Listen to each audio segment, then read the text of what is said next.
It's Friday. It's time for the Eddie Burke Show. This is how it goes down on Friday afternoons. Eddie's in there yelling at socialist maggots. You go in there when you... Look, Eddie's got a poster for Media Malpractice, autographed by Sarah Palin and John Ziegler. Okay, I'll give you guys... Well, then you're doing your job. That's you're, right. You know, That's you're right. speaking to your conservative base.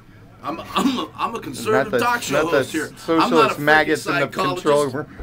I'm not a psychologist. I'm not here to make everybody get along. I'm here to tell people what I think. Yeah.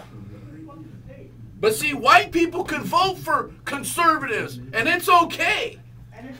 But black people vote for conservatives, and they're a bunch of Uncle Toms. Yeah.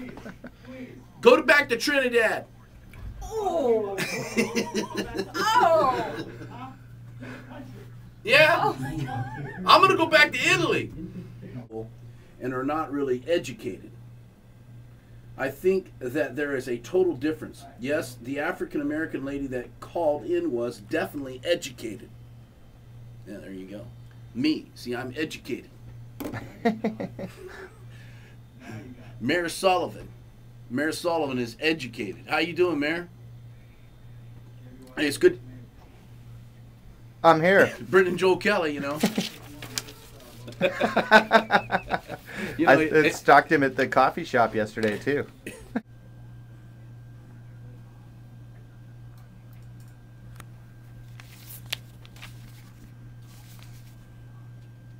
Your show is my show. It's my show. So then he cut us off and took us to break.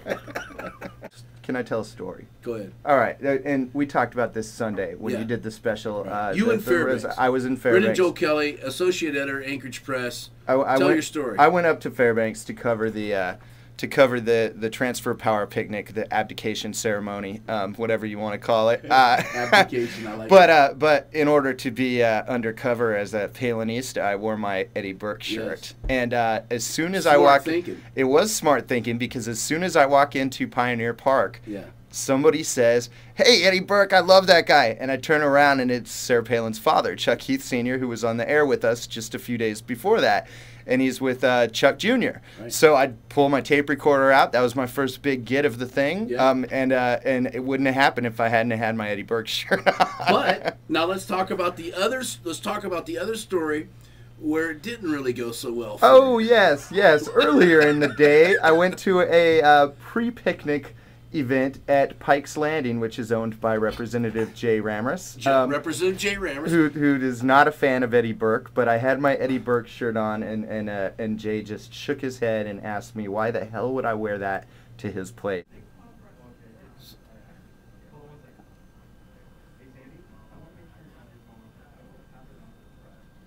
Oh, most of us dope smokers. You're So representing the dope smokers? Right on, Okay, right well, on. That was It's almost 4:20, bro. No, I'm in the afternoon. okay. I know where you're going. I have a lot of libertarian in me, and you're surprised that about my stance on marijuana, and here it is. And I believe that a society has to set some standards. I'm not talking about morals, because morals are about individuals, and that's about religion and your relationship with Christ and all that, and you as an individual, but standards, I believe, is something that a society can lay out, and sometimes we have to say, okay, we're only going to go 65. We've got to stop here. These are just standards in which society operates, and I believe that marijuana is a standard that we should say no to. Marijuana or alcohol? It's all bad. It's all bad. I mean, I quit drinking because it's yeah, it's but bad. do you want prohibition again? No. Well, no, I don't. I think you have it catch-22. But I don't think it hits a hypocrisy just because you say just because you're not supportive of adopting something new. Society, we're not going to get rid of alcohol. We're not going to get rid of cigarettes, okay? I almost wish they would. Maybe I would be able to quit.